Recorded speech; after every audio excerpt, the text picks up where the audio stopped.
Retour à la Bourse de Paris dans le live TV Finance. Le CAC 40 a ouvert en baisse de 0,09% à 5377,97 points.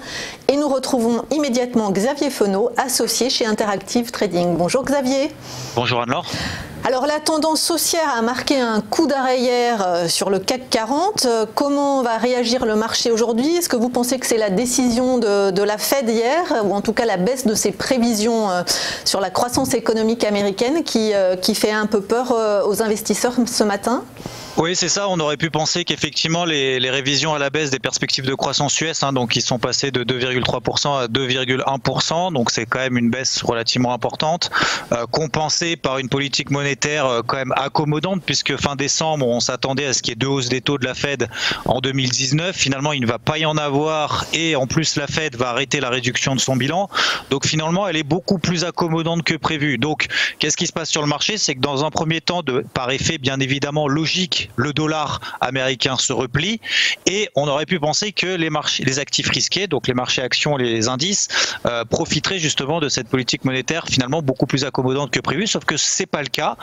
On a à faire face effectivement, comme vous venez de le dire, plutôt à des marchés qui sont inquiets justement peut-être de cette notion de haut de cycle aux États-Unis qu'on est peut-être en train de marquer actuellement, c'est-à-dire que voilà, on a la croissance était là, le taux de chômage est au plus bas, et maintenant on est en train de réviser finalement légèrement, en tout cas un peu moins bon que prévu en termes de prévision économique, et du coup on a une politique monétaire qui est maintenant complètement neutre, sans savoir véritablement si elle va relever ses taux peut-être en fin d'année ou l'année prochaine, voire peut-être même les baisser si jamais il y a encore des révisions à la baisse. Donc bien évidemment le marché réagit. Alors le CAC par effet de contagion, qui, comme vous venez de le dire, est à peu près sous les 5380 points ce matin.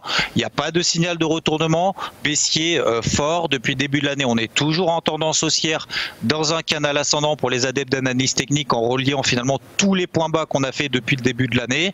La borne basse, elle passe autour de ce canal ascendant, elle passe autour des 5330 points.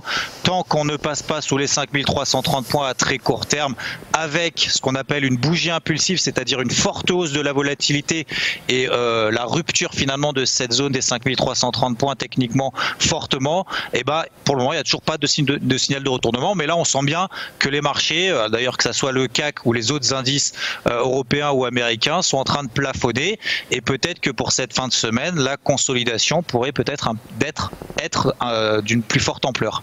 Est-ce que au niveau des news importantes qui sont attendues par les investisseurs, le Conseil européen et la décision sur le Brexit pourraient avoir une incidence sur les marchés d'ici à la fin de la semaine?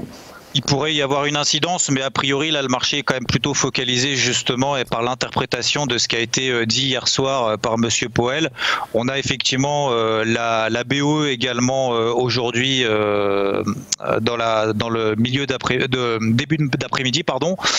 Donc ça peut avoir un impact, mais voilà, pour le moment, c'est plutôt le marché. Ils sont en train de digérer la Fed. Peut-être que ça va donner des impulsions, notamment techniques, et des signaux enfin, parce que c'est vrai que la volatilité est quand même très faible depuis le début de l'année, et du coup pour les opportunistes de très court terme, ça peut justement donner quand même quelques opérations d'ici cette fin de semaine. Merci beaucoup Xavier Fenot, vous êtes associé chez Interactive Trading.